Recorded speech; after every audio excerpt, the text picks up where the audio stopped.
B2FIVE's Acid Rain World figures are small-scale military figures with a post-apocalypse style vibe. The quality of the build and design of WAVE1 totally won me over. With the perfect mix of nice articulation and solid build, these things are great fun to just play around with.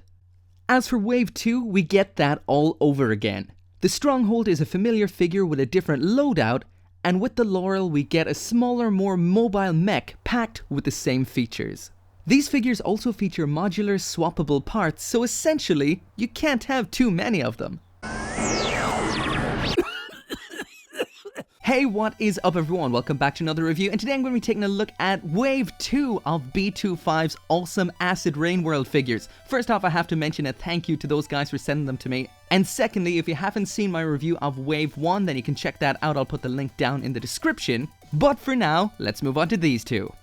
So Wave 2 comprises of these two boxes right here. That's the Marine Sieger Stronghold ST2M, as well as the 88th St. Laurel LA4S4. So first off, let's take a look at this Stronghold, which is extremely similar to the two that came out in Wave 1. Again, link in the description if you want to check those out. Anyway, there is the front of the box. As you can see, there's two forms, that Mecha Mode as well as the Stronghold mode there in the background. Flipping around to the right hand side, as well as around to the left hand side. And around here on the back of the box, you can see a whole load of things about this figure. Of course, it has an opening cockpit, those two forms, and of course these figures are modular, so a lot of these parts can be used with the other figures as well, which is pretty cool. On busting open that outer cardboard packaging, inside we've got some clear inner packaging. There's the back as well as the front of that. And just like before, inside of that we get a little figure as well as the mecha itself. Again, if you want to know more about that, you can check out my previous video, but the articulation on this is great and it does come with an assault rifle.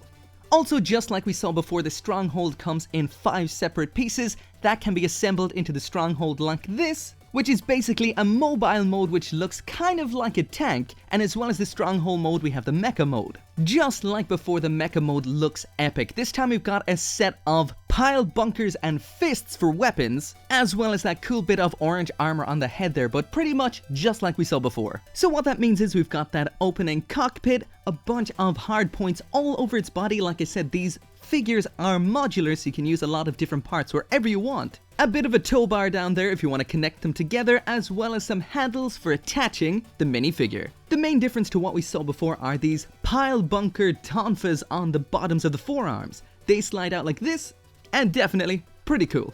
Next up, and this time completely new for this wave, is the St. Laurel. Around here on the back of the box you can see everything that comes in the box, as well as up here in the top left hand corner you can see how you can use parts from the previous Stronghold by attaching the arms into the hard points. Also, I will mention right now, the reason the box is like this is because Irish Customs had a good old go at it and actually sent this to me well over a month late, so this video, totally late. Anyway, there is that clear inner packaging, the back as well as the front. There is the minifigure, this time in a tan desert scheme, and sporting a different, shorter assault rifle than the guy we saw at the Stronghold. And of course, the main event in this box is the Laurel itself, which is much smaller than the Stronghold and a lot cuter.